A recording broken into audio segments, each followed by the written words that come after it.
અમદાવાદમાં બનેલી દુર્ભાગ્યપૂર્ણ વિમાન દુર્ઘટનામાં જીવ ગુમાવનાર તમામ દિવંગતોની આત્માની શાંતિ માટે પ્રથમ જ્યોતિર્લિંગ શ્રી સોમનાથ મહાદેવના ચરણોમાં શાંતિપાઠ અને પૂજા અર્ચના કરવામાં આવ્યા હતા.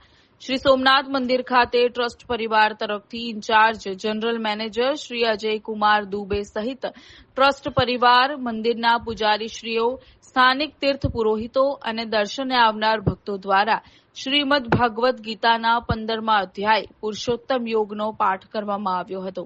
આ સાથે જ મહામૃત્યુંજય મંત્ર જાપ સહિત શાંતિપાઠ કરવામાં આવ્યા, જેથી દિવંગત આત્માઓને પરમાત્મા મોક્ષ પ્રદાન કરે અને તેમના પરિવારોને આ આઘાત સહન કરવાની શક્તિ પ્રદાન કરે. શાંતિપાઠનું આયોજન કરવામાં આવ્યું હતું. મધ્યાહન સમયે સોમનાથ મહાદેવને કરવામાં આવતી મહાપૂજન દરમિયાન શ્રી સોમનાથ ટ્રસ્ટ દ્વારા વિમાન દુર્ઘટનાના મૃતકોની આત્મશાંતિ માટે ખાસ સંકલ્પ લેવામાં આવ્યો હતો.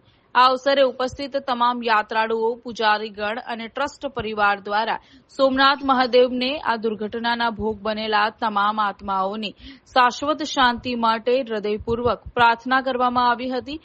આ ધાર્મિક અનુષ્ઠાન દ્વારા દુર્ઘટનામાં અવસાન પામેલા સૌ દિવંગતોને શ્રદ્ધાંજલિ અર્પણ કરવામાં આવી હતી અને તેમના પરિવારો પ્રત્યે સંવેદના વ્યક્ત કરાઈ હતી.